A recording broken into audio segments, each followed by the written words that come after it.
Stay tuned after the episode to hear our latest edition of And Then What? In August of 2025, Sarah Swallow spent over a month bikepacking from the Pacific Ocean to the eastern slopes of the Rockies. Her goal? To scout a new, formal bikepacking route stretching from the Mississippi River to Oregon. Sarah was asked to tackle the more technical section of the Golden Gravel Trail, a route put together by the Adventure Cycling Association, and let the designers know what she thought about it all. Breaking new ground can be an experience of extremes. Excitement and fear are both close companions of the unknown, and often it's exactly this seesaw of experience that we seek from adventure. But the day Sarah began scouting the Golden Gravel Trail, she almost couldn't leave her hotel room in Port Orford. Today, Sarah breaks down the good and the bad of her mostly solo trip on the Golden Gravel Trail. I'm Skylar Perwins, and you're listening to the Dirtbag Diaries.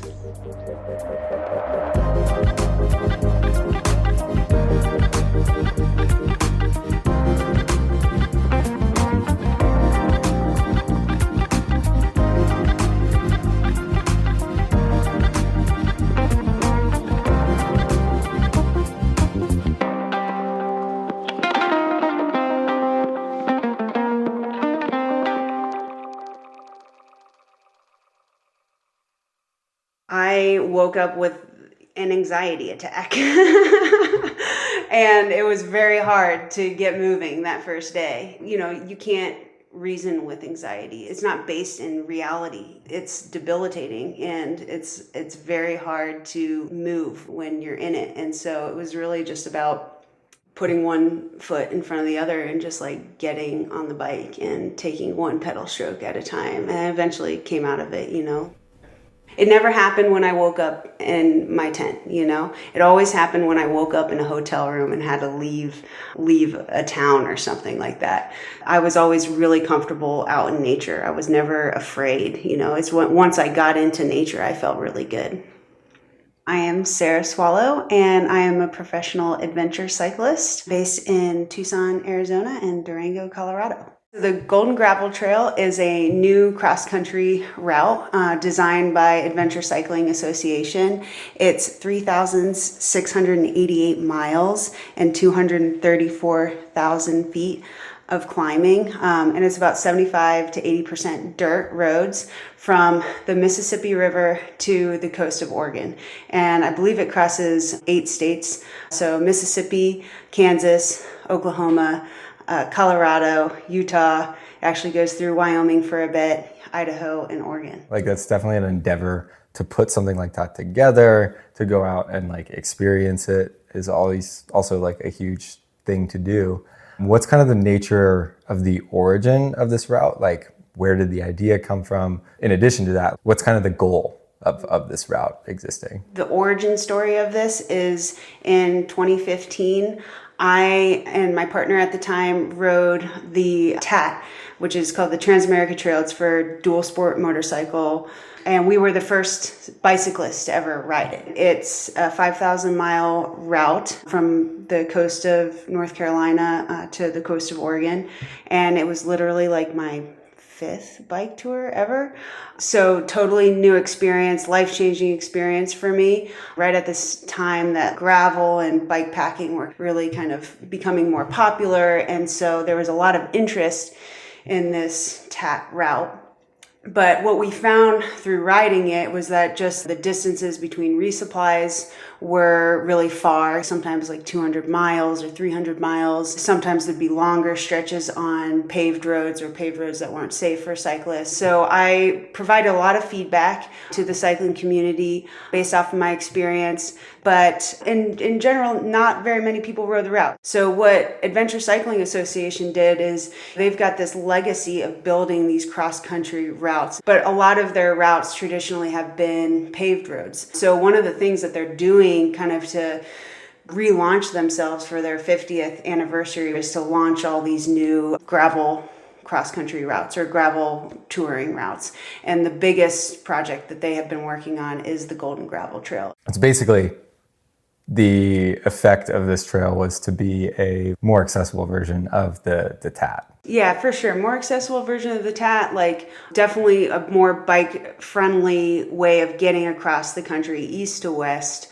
The Adventure Cycling Association, they created the Great Divide mountain bike route, which is an incredibly popular route. There's people that have ridden that route like 5 times, and so it's also giving people another route to ride that is that same quality but a bit more novel and different. Having ridden the Great Divide mountain bike route and doing the Oregon to Colorado section of the Golden Gravel Trail, I found the 2 routes very similar. I would definitely say the Golden Gravel Trail is definitely more dirt roads than the Great Divide mountain bike route, but they're very, very similar, I would say, even in terms of climbing and everything. I mean, that gives me some idea of what the nature of the trail is. But yeah, just give me an idea of what is it like to ride that trail? What are you experiencing out there? Yeah, so my experience was that I would spend, I would say 2 days at a time, traveling through public lands. Even in the most remote stretches, there was 4 days of no resupply. So National Forest or BLM, pretty remote. I was doing it at the end of August, so hunting season was just starting. There's just not a lot of people out there. So in remote backcountry public lands, and I would get to a town, and then, there's some travel in and out of towns, depending on how big the towns were, but generally pretty small towns. The most contact I came into with cars and other people is when I would have to cross major highways, 80 or 70. I've driven a lot of these areas. I've driven the roads that intersect them, not necessarily into the national forests or public lands that are out there, though I have been in some of those as well. But I think that fundamentally the experience is just completely different by bike. And you're traversing a couple different ecoregions of the United States, but you get to experience them in a very intimate way by bicycle. Can you kind of describe the tapestry of land that you go through on this trail? Yeah, definitely. And I think just to bring it back to the concept of traveling by bicycle is you're traveling fast enough to see a lot of places in a short period of time, but slow enough to really be immersed in the landscape and really experience kind of your surroundings. So that's kind of just the best piece about bicycling for me. But yeah, in terms of the landscapes, I crossed the coast of Oregon and immediately went into the coastal range, which is a very steep, almost tropical range with a lot of water, a lot of vegetation. And the route technically goes through the Cascades from there. But day 2, I arrived, and when I was supposed to go into the Cascades, there was a forest fire that had started along the route. So I had to reroute around the Cascades and connect back to the route in the high desert outside of Bend, Oregon. From there, the Ochoco Mountains, which are kind of just these really soft forested pinyon pine forests that, I was in there for days. There's a lot of burn zones too. So there's some desolate kind of feeling landscapes there. But then as I got to the border with Idaho, it becomes more of high desert opens up again. Unrecognizable desert because it's all agriculture. From there, you climb back into kind of the Sawtooth Range, and you're following the North Fork and the South Fork of the Boise River. So there's just water and hot springs and massive trees, lots of wildlife. Then you get to Ketchum, and you're climbing to the higher plateaus of the mountains outside of Ketchum. You're dropping into Craters of the Moon National Monument, so that's a very volcanic. And then we crossed over into the Monte Cristos in Utah, which were very steep, very rugged. That was probably the most rugged and challenging section. And from there, you actually go further east, southeast into Wyoming, so just high plains. And from there, you go into Park City, and then you climb up into the Unitas. You hit Strawberry Reservoir, and then eventually, which is my favorite section, is the Wasatch Plateau. And from the Wasatch Plateau, you're dropping right into the San Rafael Swell, which is just a drastic change. And then, you're crossing kind of into Moab and dropping into the red rocks of Moab. And from there, you're climbing over the La Salle. So you're going 8,000 feet from, desert to alpine, and then back down into another, desert of the Paradox Valley. And from there, that's kind of where I started my journey back through the San Juans back to home. But the route continues kind of across Colorado and through the collegians, essentially. Wow. This was like your second solo bike packing. You had done the Great Divide race solo, and then this was your first undertaking of just a not, supported necessarily trail ride alone. Is that true? So I've done a lot shorter trips solo, but I've never done anything this long solo. And I will add that I had a group of friends join me for like 4 days towards the beginning of the trip. And then my partner joined me for 4 days too. So I got to see people throughout my time. I think in general, bike packing is really fun to do with other people. You can share the experience, you can revel in the experience with each other. And I think it like promotes a bit more like fun and enjoyment, especially like breaks and stuff like in camp and everything like that. So I encourage people to ride with other people. I think it's really fun if you can make it happen. It can be a lot more fun than doing solo. But also I know that there's a lot of people that really love the solo stuff. For me though, I realized I don't think I'm going to be doing anything that long solo ever again, like maybe the short trips, which are just normal or whatever. But for that's a long time. Okay. Gotcha. What did that preparation look like, both from a physical perspective and then also from a mental or emotional standpoint? Was it something that was daunting to you? Or were you just kind of like, oh yeah, this will be like a good time? Or how did you take that on?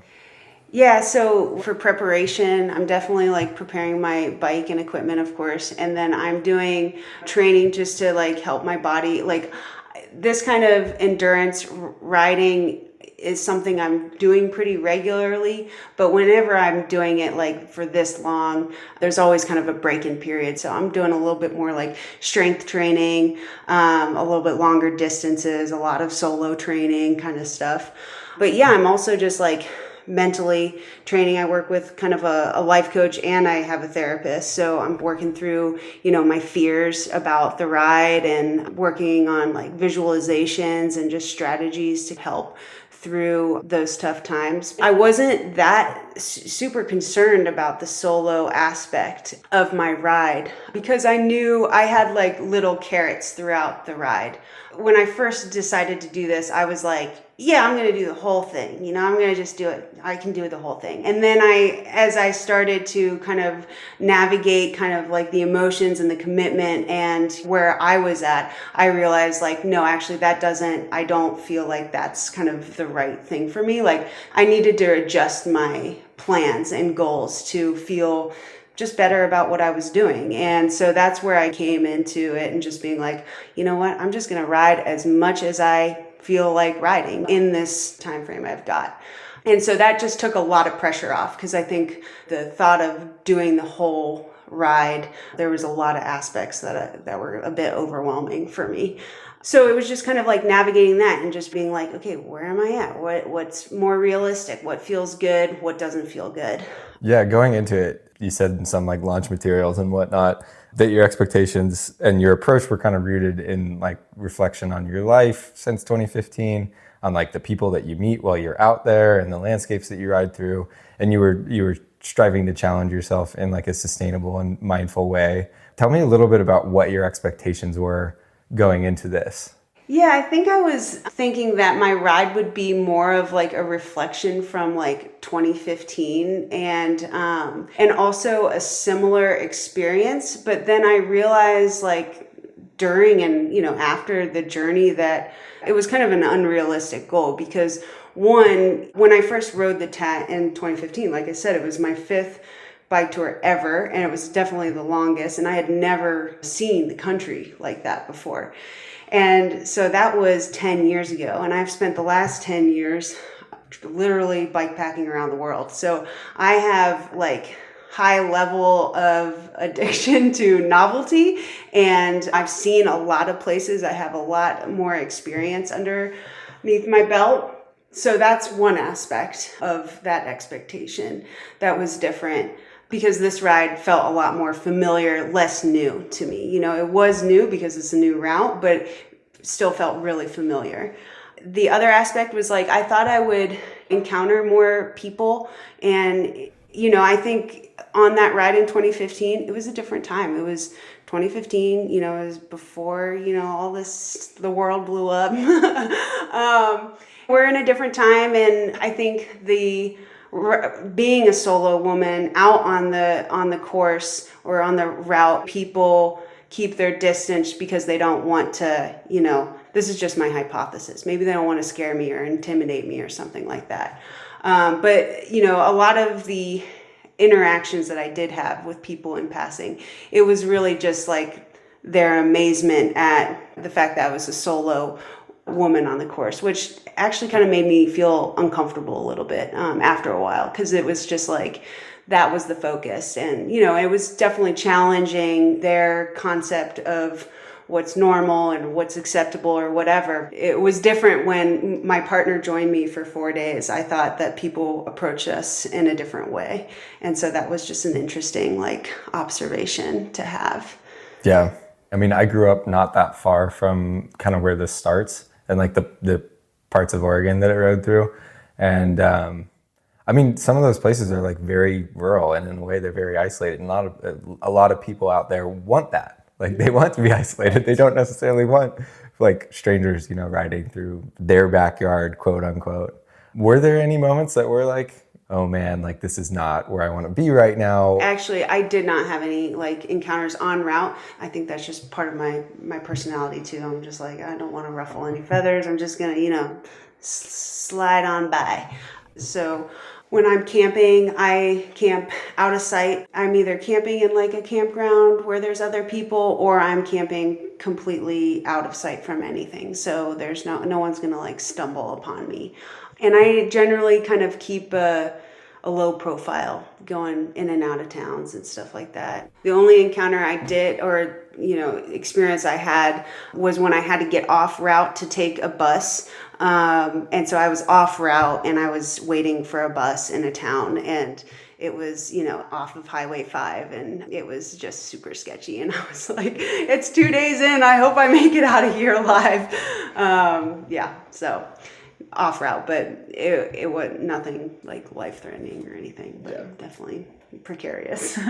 Yeah, I would definitely expect some level of surprise from a lot of those places. You're what are you doing out here? Exactly. Yeah. And I think another thing with this is that this is a new route, and so what's going to happen is that there's going to be hundreds of cyclists riding this route, and it's going to just only increase over the years. And so what's going to happen in these communities is that there's just going to be more interest about what's going on, what are people doing. And so I think that's actually going to make it feel more approachable to the people that live along the route, and also the people that are going to be riding it.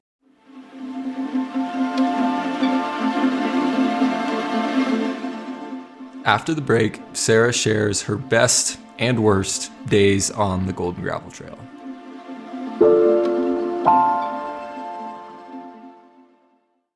All right, here we go. Yep, I just signed up for a trail marathon in late March. That will get me moving through the dark, rainy, cold Seattle winter. There will be mud, there will be puddles. So it's also time for some new Darn Tough running socks. For over 40 years, Darn Tough has been making socks in Vermont with yarn sourced from America and around the world. They pride themselves on using merino wool, which is super comfortable, to create a durable sock. And they back it up with an unconditional guarantee for life. If these aren't the longest lasting socks you've ever owned, return them for another pair. Things I like. Dude, they're comfortable. They have a variety of styles to choose from. There's quarter, crew, no-show. There's different cushioning patterns, so if I want something super light for a race, I choose. And they're just nice merino wool socks that take care of my feet. So it's a new year, it's a new race, same me, but new socks. Darn Tough is offering free shipping on any order to Diaries listeners. Use the code DIRTBAG at checkout. We'll put a link in the show notes, or visit darntough.com to find your new favorite pair of socks. Your feet deserve it. Thanks to Darn Tough for supporting the show. We have a Doug fir tree out in our front yard. The kids used to be taller than it. It was like a little Charlie Brown Christmas tree that was so perfect. But as they've grown, the tree has outpaced them. It's a nice reminder of the scale that Mother Nature works at. And it made me appreciate all the trees around me. They sure make the world a better place. That's why Oboz Footwear has been committed to planting trees. As a certified B Corp, Oboz cares about their impact on the planet and invests in a number of initiatives that aim to restore the natural environment. They just hit a major milestone. Since 2007, they've helped plant over 7 million trees. 7 million. That's a lot. You might even be able to see some of those trees in Oregon, where Douglas fir trees are planted to restore areas affected by wildfire. Thanks, Oboz, for supporting the show, but more importantly, thanks for planting trees. We appreciate it. To learn more about Oboz, check out obozfootwear.com/lovehiking. So if you know me, you know I'm not one for resolutions, but I like setting goals.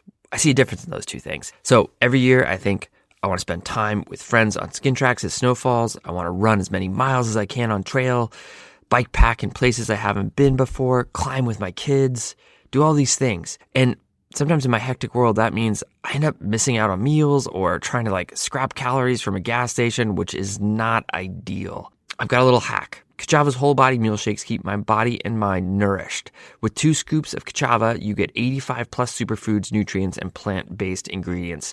So not only am I getting 25 grams of plant-based protein, I'm also getting adaptogens and supergreens at the same time. Kachava has simplified my approach to nutrition. Instead of eating things I don't really like on the run, I rely on Kachava to power me up. Rewild your nutrition at Kachava.com and use the code DIARIES. New customers get $20 off an order of 2 or more bags now through the 31st of January. That's Kachava, Kachava.com, code DIARIES. This was obviously a fairly long journey, roughly 40 days. You crossed a lot of the country. Some of it sounded quite hard. Even the beginning sounded, emotionally, mentally difficult. But what was a moment that was just really good on this whole trip? What's one moment that really sits with you? That's the kind of the epitome of what you loved about doing this. It's so hard to choose just one. The first one would be, I'm in the Ochoco Mountains. I'm riding this kind of really overgrown road. It's like a decommissioned gravel road. So the forest is taking over the road and there's no visibility other than this narrow track in front of me. The entire surrounding area around me, it's just steaming of life. There are footsteps and chomping, and there's just all sorts of twigs breaking, it's all around me. And so I was just kind of moving really slowly and kind of cautiously and seeing what was happening. And what I realized was just that I was surrounded by a herd of elk. And, I could see them running through the trees, and witnessing that and just being in that energy is just I've got goosebumps right now. Just a privilege to just be amongst the wildlife. I just love anytime I get the chance to experience something like that. Yeah, and notably, doing this by bike allows you to experience that, even though these may be roads, and that sounds like decommissioned road, you wouldn't be driving it anyway. To think about, you could just drive these roads, you just fundamentally would never experience that because you'd scare all the elk off with your car or your truck. A special thing to biking or moving by human power, I should say. But what was the other? The other one was, and I kind of expected this. This was one of the sections that I was really looking forward to, but dropping from the Wasatch Plateau and going into the San Rafael swell, I had taken Adventure Cycling Association had offered 2 options through there. They were offering the section that I originally took on the Tat, which was very bland. And so I knew I wanted to take the more difficult alternative that they were offering, even though there was less water and it was longer, more climbing or something like that. But just dropping into the swell and being surrounded by the red cliffs and the rock structures and the desert, and it had just rained, and so there was water in the washes and there were petroglyphs, and I had been in the trees so much on this route that just being in the desert and having a dry camp, and to me, I love desert riding, and that was my favorite section, just all the technical rock roads and the sandy, just more engaging kind of riding. I just really felt in a really good flow that day, and just just amazed by the beauty and everything. Yeah. With all of those beautiful moments, obviously there are also some serious lows. I mean, the anxiety at the beginning, the stress throughout, I'm sure the isolation like wears on you too, and just the physical difficulty of riding day after day after day. But yeah, what was one of those low moments that really stuck out to you? It's funny because the really low moment that stands out what happened right before I had that like elk experience. That's usually what happens. I think I was just like really exhausted, like hadn't eaten enough and didn't drink enough. And I think what had happened was that I was filtering water. I had gotten my water filter tangled up in my front wheel. And then I somehow lost my Garmin tracker. And so I was just having a really kind of a bit of a meltdown in the middle of nowhere and just like, overwhelm. And then it was that night where I realized that I didn't have my tracker. And, the tracker to me was my connection to like my family and my partner. So I was able to maintain communication. And then there was also the tracking from Adventure Cycling Association that was like public so that people could see me. And then there was also just a level of like comfort with like the safety of people knowing where I was at. And so that just kind of all came on me at once, and just realizing like, oh shit, like I lost my Garmin. But I woke up the next morning and it was again like one of the best days on the bike of the whole trip. So it's just like, those highs and lows. And really for me, it's like, especially this one was like influenced by lack of food, exhaustion. So it's like get some sleep, eat some food, and, perspective changes pretty quickly. I would say like that was like a meltdown. The anxiety kind of trickled in throughout my trip. Those were the lowest points because those were the most like, that was a level of difficulty that was a bit different for me. It was like, it was a bit more debilitating, but again, it's like, you just got to put one foot in front of the other, just start moving, don't try to make it complicated. Yeah. Yeah. Now you did the ride, you made it. How many miles did you end up doing? I did just over 1,800 miles and in 28 days of riding. I did the whole trip in 38 days, so I took quite a lot of days off and stuff, but 122,000 feet. So that was Oregon to Colorado, basically? Yeah, Oregon to Durango. Okay. So now that is done, and you look at what those expectations were and how the reality of the trip differed from those, do you feel disappointed by this divergence from your expectations? Do you feel like it is what it is? Or do you kind of like, are you grateful for it? How does that all sit with you? I feel like I know myself better from that experience. I might not like have the answers to why I was getting anxiety, but I have the answer for like how to navigate my anxiety when it happens. And that is something that I was able to navigate on a level that I've never been able to navigate before in the past because I had to, I was trying to get across the country. I had to get through it. So I was able to utilize some, practices and just figure out what worked for me to get through it. And I have just kind of a more capacity for the discomfort and knowing that nothing is permanent. And, again, like I think every big trip, I always am reminded by like how impermanent, the discomfort is. But on this trip, it was just another challenge. So I really look at all of the trips that I do as really like psychological journeys. I mean, it is a physical journey too, and it's all connected too, right? Like your body is getting depleted day after day and you're exhausted. And so there's everything that's happening in your head is a lot more dramatic or whatever. And so it's about navigating that and kind of calming that. Would I say that I would do it and I would love to not have anxiety? Sure. But like, it's just what it is and I can't change that. And so I think it's about knowing myself. And also I saw some really incredible places, and I really enjoy scouting and like helping develop routes. So like that was something that really kept me going throughout the route, was this like my passion for just like helping with this huge project and like making something that is going to have a legacy and like really bring people into bikepacking on a whole nother level. This route will be ridden by so many people, and it was an honor to be able to be a part of its creation. And so like to me that was like enough to keep me going, because I was really like passionate and interested in the route and how it was designed, and like gave feedback and stuff like that. So it was a unique trip. I would definitely say that.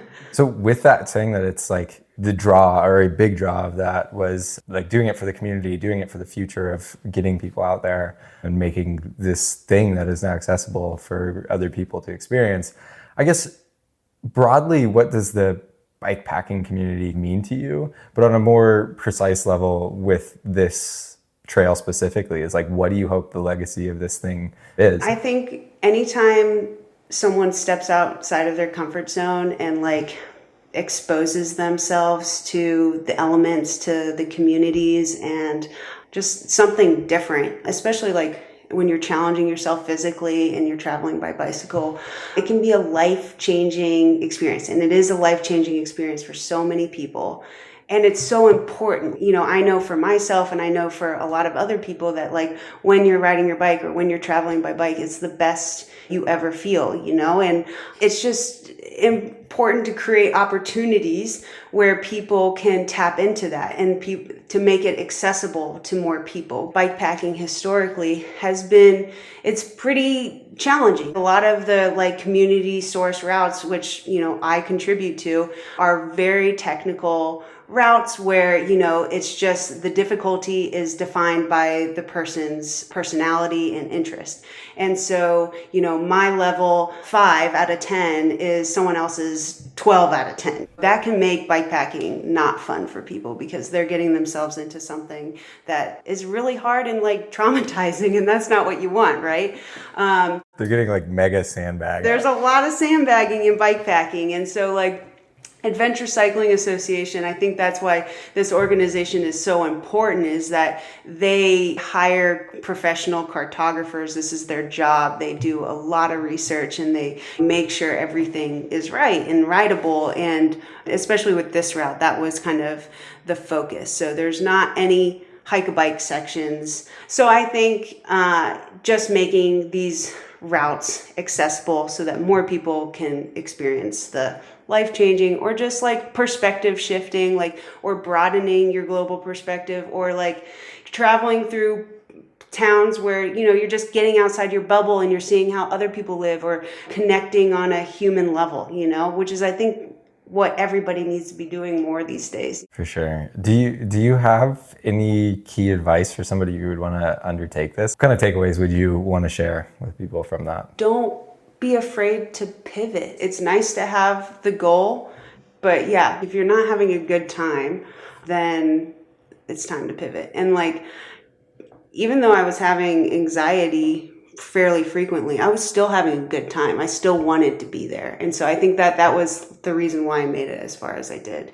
You don't have to ride every mile. It's okay to just do a section or hop around, you know, and for some people that's just going to be so much more rewarding. But for other people, it is like riding every single mile will be one of the greatest challenges of your life. And that's going to be something that you have to accept, and, you know, that's what you signed up for, you know, which I did on the TAT in 2015. And when I did that, I said to myself, after I did that, I said, I never have to ride every single mile of a route ever again.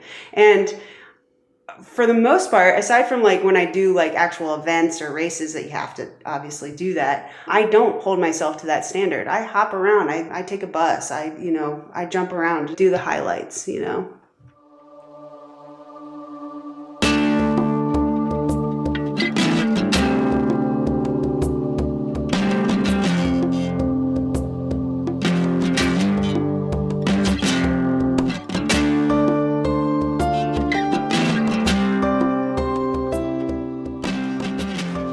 Thank you, Sarah, for taking the time to sit down with me. The Adventure Cycling Association will be releasing this route to the public for free here in the next month or so. And they're hosting all sorts of ride-outs and virtual events and such around the launch. So definitely check out their website.